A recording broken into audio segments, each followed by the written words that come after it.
Doctor Sreevarma ஆயுள் தரும் ஆயுர்வேதா அறுவை சிகிச்சை இல்லா குணம் ஆயுள் கால நிவாரணம். விழுப்புரம் மாவட்டத்துக்கு உட்பட்ட விக்கிரவாண்டி சட்டமன்ற தொகுதிக்கு கடந்த 2019ஆம் ஆண்டு இடைத்தேர்தல் நடந்தது. அப்போ நாம் தமிழர் கட்சி வேட்பாளரை ஆதரிச்சு அந்த கட்சியின் தலைமை ஒருங்கிணைப்பாளர் சீமான் பிரச்சாரம் செய்யறாரு.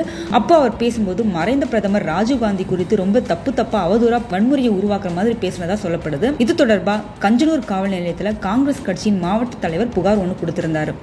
அந்த புகாரின் அடிப்படையில் பதிவு செய்யப்பட்ட வழக்கு விக்கிரவாண்டி நீதிமன்றத்தில் விசாரணையில் இருக்கு. இந்த சூழ்நிலையில தான் இந்த வழக்குல இருந்து என்னை விடுவிச்சிருங்க அப்படின்னு நாதாக தலைமை ஒருங்கிணைப்பாளர் சீமான் சென்னை உயர்நீதிமன்றத்தில் மனு ஒன்று தாக்கல் செய்திருந்தாரு. இந்த நிலையில இந்த மனு இன்று நீதிபதி வேல்முருகன் அமர்வில் விசாரணைக்கு வந்தது. அப்போ ஒவ்வொரு நாளும் ஒரு வழக்கு பதிவு பண்ணிட்டே இருக்காங்க, அதுக்காக தினமும் நீதிமன்றத்துக்கு போயிட்டு வர முடியல அப்படின்னு சீமானோட வழக்கறிஞர் வாதிடும் போது ஒவ்வொரு நாளும் உங்கள் மனுதாரர் சீமான் அவதூறாவும் திமுறாவும் வரம்பு மீறி பேசிட்டு இருக்காரு. அப்போ வழக்கு பதிவு செய்துதானே ஆகணும், நீதிமன்றம் அதுல தலையிட முடியாது, வழக்கு வேண்டாம்னா வாயை வச்சுட்டு சும்மா இருக்க சொல்லுங்க.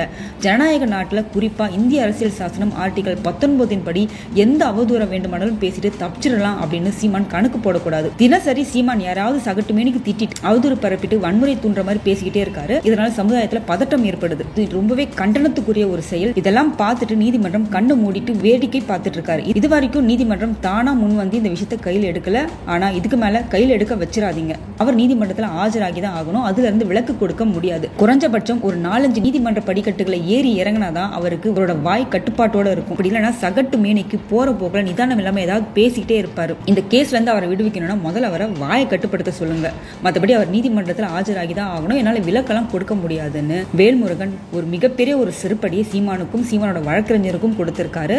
ஆல்ரெடி ஏகப்பட்ட வழக்குகள், இதுல பெரியார் குறித்து அவதூறா பேசின வழக்குகள்னு எக்கச்சக்க வழக்குகள் வந்து போட்டு குவிஞ்சிக்கிட்டு இருக்கு. அந்த ஒரு கடுப்புல தான் நீதிபதி வேல்முருகன் இப்படி ஒரு பதிலடியை சீமானோட வழக்கறிஞருக்கு கொடுத்திருப்பார் போல.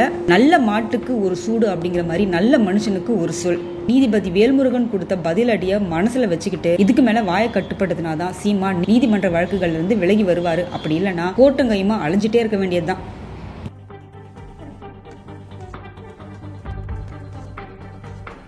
டாக்டர் ஸ்ரீவர்மா ஆயுள் தரும் ஆயுர்வேதா அறுவை சிகிச்சை இல்லா குணம் ஆயுள் கால நிவாரணம்.